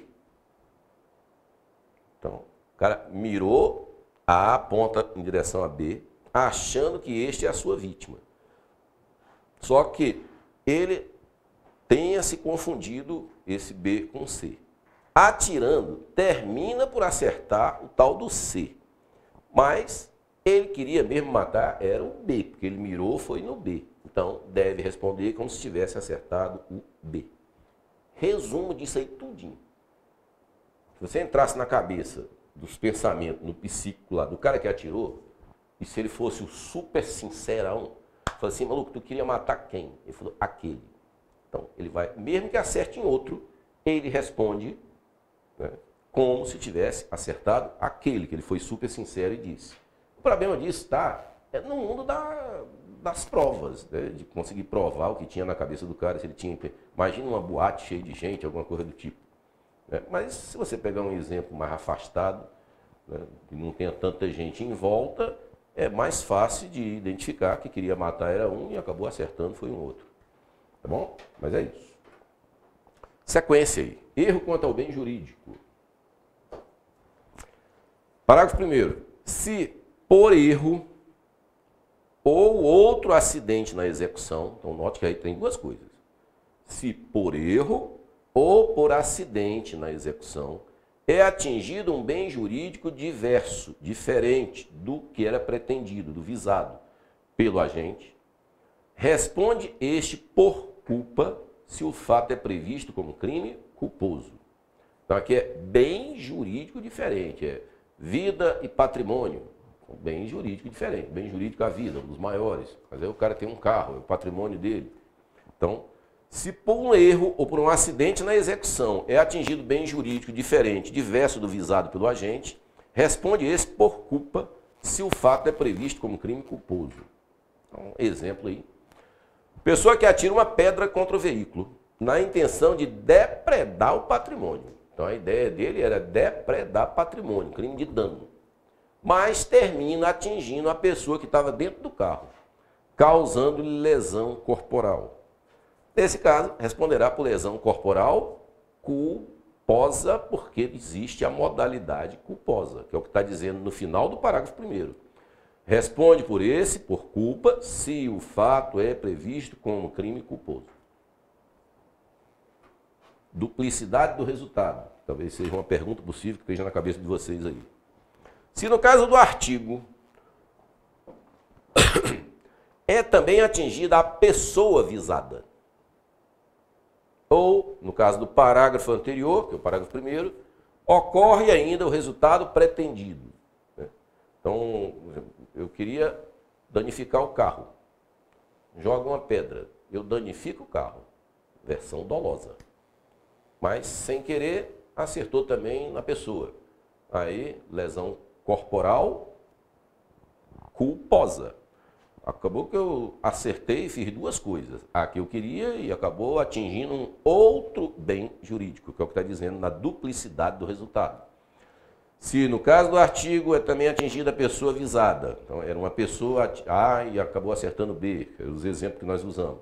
Ou no caso do parágrafo anterior, que é o erro quanto ao bem jurídico, ocorre ainda o resultado pretendido, aplica-se a regra do artigo 79, que eu não vou aprofundar, porque é concurso de crimes e o concurso de crimes está fora do nosso edital, tá bom? Mas é concurso de crimes, você vai pegar um crime, vai pegar um outro, vai pegar os dois e vai fazer uso das regras do artigo 79 e seguintes. Mas ele responde grosseiramente, falando, responde pelos dois. Artigo 38. Não é culpado quem comete o crime. Sai daqui rapidinho. Rapidinho. O crime, aí eles dizem aqui sobre o crime o seguinte. Fato típico. Aí tem aqui antijurídico, ou contra o ordenamento jurídico, ou então, muitos chamam, e é até a melhor forma de falar, ilícito, contrário de legal, de lícito, ilícito. Então, para ser crime, tem que ser um fato típico. O que é isso? Tem que estar escrito bonitinho numa norma dizendo que tal coisa é crime, que nem matar alguém, né? Que nem peculato, apropriação indébita, crimes que nós vamos falar. Um que eu falei aqui hoje do comandante, o comandante em omissão de socorro, que deixar de prestar socorro, aí no final falava assim de náufragos que tenham solicitado socorro. Então, fato típico tem que estar escrito. Só que não basta estar escrito, tem que ser anti-ordenamento jurídico, é um negócio chamado ilícito. Então tem coisas que aparentemente é ilícito, mas retira essa ilicitude, que é estrito cumprimento do dever legal, estado de necessidade. Não vamos falar dessas exclusões. Fato típico, ilícito e culpável. Aí tem umas teorias do crime aqui que dizem o seguinte: para que esse negócio seja crime, tem que ser fato típico, ilícito ou antijurídico e culpável. Tripartite, a teoria. Uns dizem bipartite, só esses dois. Basta que o fato seja típico, esteja escrito em uma norma, e o fato seja contra o ordenamento jurídico. Isso já é crime. Aí você vai discutir depois se é culpado, se não é culpado. E tem uma teoria chamada quadripartite, que aborda os quatro. O fato tem que ser típico, tem que estar escrito, é contra o ordenamento jurídico, é culpável e ainda tem que ser impunível. Nós, dependendo da abrangência, a gente gastaria não sei quanto tempo para discutir essa balela toda aqui. Mas o que a gente vai ficar é com a versão mais tradicional, que é a tradicional, com T, tripartite. Para considerar uma coisa como crime, tem que estar escrita, fato típico. Tem que ser contra o ordenamento jurídico, então não pode ter nenhuma causa excludente de ilicitude ou de antijuridicidade, que é estrito cumprimento do dever legal, legítima defesa, enfim, nós vamos abordar isso. E tem que ser culpável. Então, esse é o pacote que a gente entrega. Tá bom? Por que eu estou dizendo tudo isso? Volta para cá. Artigo 38 do Código Penal Militar, ele dá uma dicasinha aqui, dizendo o seguinte, que não é culpado quem comete o crime. Aí ele vai dizer aqui, por coação irresistível, vai dizer certas coisas que a pessoa não é culpado. Mas ele fala, quem comete o crime. Então, volta para cá. Ali diz, não é culpável quem comete o crime. Então, aparentemente, a visão que a gente pega é que o Código Penal Militar não pegou essa tradição. Esse que é o tradicional aqui, no mínimo, da tripartite. Porque ele disse assim, imagina que ele pegou isso aqui como crime e disse, não é culpável quem comete o crime. Aí, para ele fazer essa observação, é porque está na linha de que crime é fato típico só, está escrito numa norma, e é contra o ordenamento jurídico. Tranquilo? Estão percebendo aí? Mas tem horas que isso não vai ficar ferro e fogo, mas esse esqueleto eu preciso que você tenha, sem a gente aprofundar, mas que você tenha na mente essa ideia. Então vamos para cá. Não é culpado, deixa eu só apagando aqui enquanto eu vou falando. Não, acho que vou deixar isso aqui. Quem comete o crime? Coação irresistível. Então, o que é esse trem de coação irresistível? Coação irresistível. Sob coação irresistível, ou quem lhe suprima, lhe retire a faculdade de agir segundo a própria vontade. Então, galera, tem maneira de você fazer uma coação irresistível.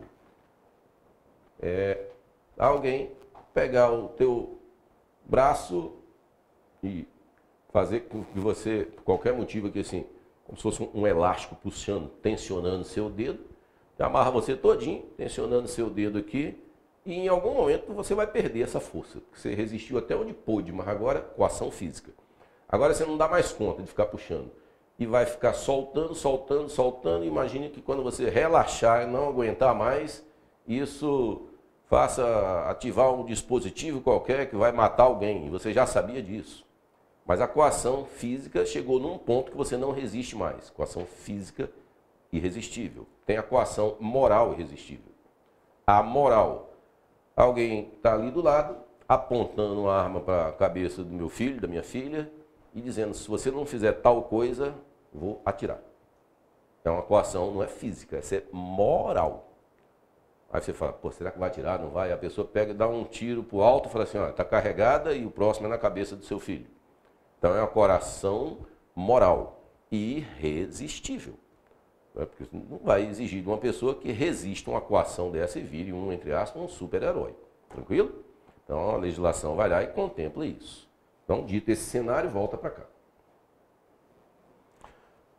Não é culpado quem comete o crime, sob coação irresistível ou que lhe suprima a faculdade de agir conforme a sua vontade. Então, não tem, assim, como culpar uma pessoa num cenário desse. Obediência hierárquica. Também não é culpável quem comete o crime. Obediência hierárquica. Tem mais a ver com a nossa matéria, nosso concurso. Tem mais chance de cair isso do que coação irresistível. Eu apostaria mais em obediência hierárquica. Então, volto no artigo 38. Não é culpável quem comete o crime, letra B, em estrita obediência à ordem direta de superior hierárquico. vírgula, em matéria de serviços.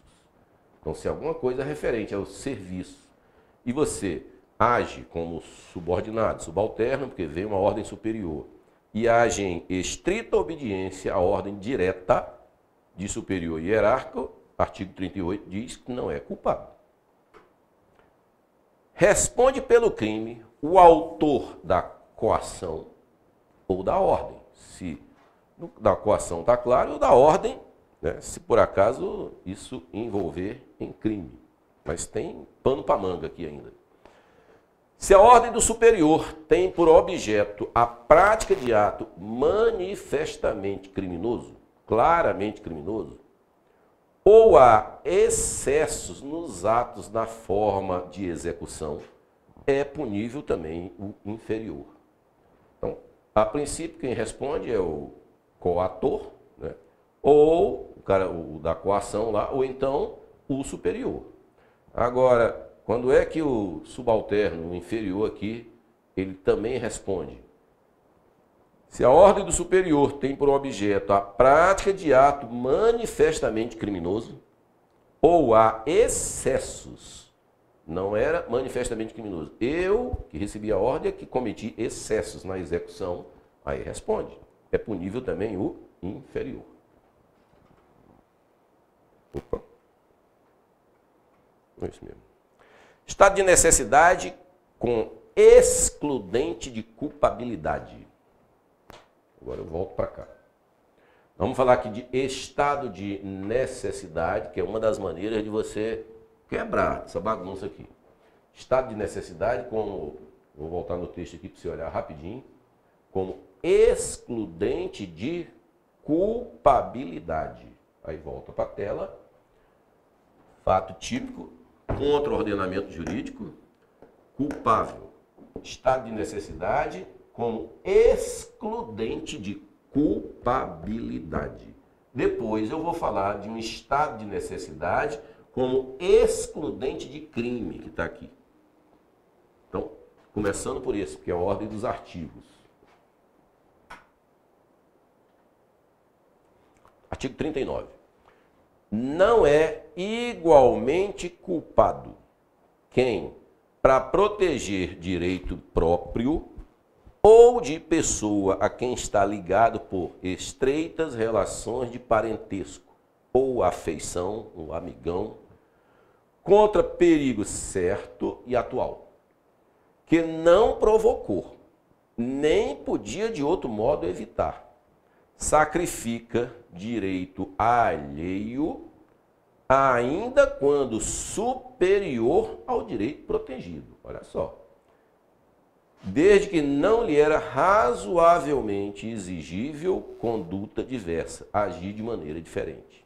Então, eu vou voltar, porque é um artigo de um entendimento assim que ele carece de uma atenção maior. Não é igualmente culpado, então o que eu vou dizer para frente, o cara que fizer isso, ele não é culpado quem, para proteger direito próprio ou para proteger direito de pessoa, mas não é qualquer pessoa, de pessoa se não for própria, de pessoa a quem está ligado por estreitas relações de parentesco ou de afeição. Tudo isso contra um perigo certo e atual que não provocou, nem podia de outro modo evitar. Ele pode sacrifica direito alheio. Vou sacrificar o direito de alguém, um outro, e não vou cometer crime. Né? Aliás, não vou ser culpado, melhor dizendo. Ainda quando superior ao direito protegido. Então, eu quero proteger um direito, eu vou sacrificar o direito de um outro, e mesmo que esse direito do outro seja maior do que o meu. Desde que não seja exigido para mim agir de maneira diferente. Isso exclui a culpabilidade. Então, é o que está escrito no artigo 79. Vamos para a coação física ou material. 40. Nos crimes em que há violação do dever militar, o agente não pode invocar coação irresistível, senão quando física ou material. Lembra que agora há pouco nós falamos ali de coação e eu dei dois exemplos. coação física, que eu usei um dedo, um gatilho, e quando o cara perder as forças aqui assim, que ele soltar, dispararia um dispositivo X lá e ia matar alguém, ele já sabia disso, então ele ficou tentando fisicamente aqui até onde deu conta. Daqui a pouco deu cãibra, o dedo cedeu e a coação física foi irresistível. Mas tem a moral, a da arma na cabeça da filha lá, que eu explorei também, beleza? Tá. A coação física e a coação moral. E lá, quando nós lemos coação física e moral, e eu vou voltar aqui rapidinho, não é culpado, é o artigo 38, perdão, eu voltei aqui, mas não voltei para vocês. Não é culpado quem comete o crime. O artigo 38, letra A, sob coação irresistível. Tranquilo. Então, não é culpável. Agora vamos para frente. Olha o que diz no artigo 40. Nos crimes em que há, sim, violação do dever militar, o agente não pode invocar coação irresistível, senão quando física ou material. Ou seja, está excluindo a coação moral. Então, o que o Código Penal Militar diz para eu, você, nós militares? Que negócio de coação moral é para os fracos, não é para milico. Pô, o exemplo que eu dei aqui foi um cara com a arma na cabeça da minha filha. Mas não é uma coação física, concordo com isso. Não é física, ela é física em mim, agindo em mim. Essa é uma coação moral, que para mim é irresistível. Mas o artigo 40 diz que nos crimes em que há violação do dever militar, não pode, resumidamente, não pode invocar coação moral para você ficar isento de pena, né? Para não ser culpado, melhor dizendo, para não ser culpado. Aí a doutrina faz uma crítica danada aqui, assim, em cima disso. Por quê? Vou ver se eu atrapalho aqui, atrapalho. O artigo 40 proíbe que o militar invoque a coação moral irresistível nos crimes em que há violação do dever militar. Beleza. Esses aqui são os crimes que estão ali no artigo 138 para frente. Exemplos dos que estão lá listados. Insubmissão, deserção, abandono de posto, descumprimento de missão, dentre uma pancada. Tem muitos outros mais. A crítica da doutrina, galera, é uma crítica pertinente. A doutrina critica muito a regra do artigo 40, dizendo que o legislador exige do militar uma conduta de super-herói. Já que a coação moral irresistível, ele bota quase que a nível de brincadeira, é irresistível, caramba. Mas, para fins de uma prova, deixa eu voltar um pouquinho aqui, para fins de uma prova para a gente, você vai ficar com o artigo 40. Saiba para a sua vida pessoal aí, né? Que se for alguma coisa relativa ao dever militar, a coação moral você não pode invocar para retirar a culpa, que é onde nós estamos.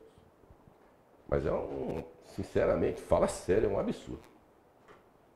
Só que é um absurdo que está legislado. Mas a crítica aí é tremenda. Bom, agora vamos para... Ainda tem uns 10 minutinhos. Tem. Atenuação de pena. Artigo 41. Nos casos do artigo 38, letras A e B, se era possível resistir à coação, ou se a ordem não era manifestamente ilegal, ou no caso do artigo 39, se era razoável exigir o sacrifício do direito ameaçado, ou seja, o juiz, tendo em vista as condições pessoais do réu, pode atenuar a pena. Então não era uma coação irresistível, que é o caso aí do 38. A ordem não era absolutamente, manifestamente ilegal, mas não era tão assim, mas dava para desconfiar. Ou então, do artigo 39, no artigo 39, que vai falar lá de aquele caso que eu falei, que retira aqui a culpabilidade, que é o estado, vou voltar nele aqui, o estado de necessidade.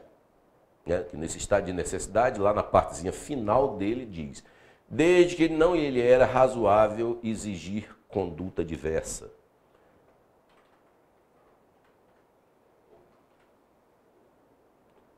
Então, em todos esses casos aí, se a pessoa podia, a coação era resistível, não era irresistível. A ordem, sob manifestamente ilegal ou não, era dúbia. Enfim, por quase, você se enrolou por pouquinho, é o que diz o artigo 41. Aí, vai sim responder, mas pode ter a pena, o quê? Atenuada. Esse é o resumo da ópera do artigo 41. Agora, exclusão de crime. Deixa eu voltar para essa tela. Exclusão de crime. Não há... Não deixei nem vocês lerem, né? Fiquei com pressa demais. Artigo 42. Não há crime quando o agente pratica o fato. Aí, quando o agente pratica o fato, e ele vai colocar aqui, ó, estado de necessidade, legítima defesa, estrito cumprimento do dever legal e em exercício regular do direito. Relendo. Estado de necessidade, legítima defesa, estrito cumprimento do dever legal e exercício regular do direito. Aí, mas você está falando em estado de necessidade de novo. Aí foi isso que eu chamei a atenção agora há pouco. O que eu li agora há pouco foi um estado de necessidade que retirava a culpa. Esse quarteto que tem aqui é para retirar a ilicitude. E o ato que a princípio era ilícito, por se encaixar numa dessas quatro condições, passa a ser legal, passa a ser lícito. Então agora nós vamos tirar o ilícito, o anti-ordenamento jurídico, o antijurídico. Vamos retirar isso. E retirando isso, você retira o crime, deixa de ser crime. É por isso que começa com esse texto. Olha o texto. Não há crime quando a gente pratica o fato. Em estado de necessidade, legítima defesa, estrito cumprimento do dever legal e exercício regular do direito, que esses quatro eu vou passear neles aqui um pouquinho, e eu tinha e tenho que avançar mais na aula. Então vamos embora. Parágrafo único. Não há igualmente crime quando... A gente vai voltar nesse quarteto, mas tem um parágrafo aqui que diz um outro, que pode cair numa prova. Não há igualmente crime quando o comandante de navio, aeronave ou praça de guerra, na iminência de perigo ou grave calamidade, compele, obriga os subalternos, por meios violentos, a executar serviços e manobras urgentes para salvar a unidade ou vidas, ou evitar o desânimo, o terror, a desordem, a rendição, a revolta ou o saque. Então, está retirando isso do cenário de deixar de ser crime. Quando o comandante de navio, aeronave, praça, quando o bicho está pegando e tem o risco aqui assim de terror, desordem, de rendição e etc., ele pode, inclusive, tomar, que os termos tem ali, compele os subordinados por meios violentos. Ali, não sei nem até onde ele chega com meios violentos, mas esses meios violentos aí, não é crime, não é tratar mal, um dos crimes que tem aí, né, em relação ao superior ao subordinado, não é isso. E por meios violentos você retira, inclusive, um crime de uma eventual lesão corporal, tiraria fora. Show? Então, continuando.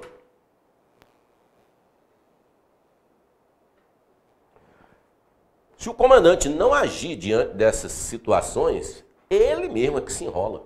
Ele pode incorrer em alguns crimes. A exemplo do artigo 199 do Código Penal Militar, que diz o seguinte: deixar o comandante de empregar todos os meios ao seu alcance para evitar perda, destruição e inutilização de instalações militares, navio, aeronave ou engenho de guerra, moto mecanizada em perigo. Então, além de ter aquele parágrafo único do artigo 42 que diz, comandante, pode agir quando o bicho estiver pegando, tocando terror, porque isso não é crime. Aí ainda tem o artigo 199. Se tu não agir, tu se enrola no 199, que é sim crime. Essa é a sistemática do Código. Estado de necessidade como excludente do crime. 36. Moçada, na próxima aula nós vamos ter que andar um pouquinho mais rápido. Concorda comigo aí? Diz aí se concorda ou diz se discorda, né? Para eu fazer uma leitura aqui, ou diz se a velocidade está atendendo. Porque eu tinha uma proposta de ir um pouquinho além. E como só tem mais 5 minutos restantes, eu não queria entrar nessa parte que é a exclusão do crime, da antijuridicidade, retirar o ilícito para trabalhar aqui com estado de necessidade, legítima defesa e etc. Então, para a próxima aula, nós vamos dar uma velocidade um pouquinho maior, porque eu vi que vai precisar. Tá bom? Mas o Flávio diz o seguinte, tá ok, vou entender que tá ok a velocidade que eu estou trabalhando.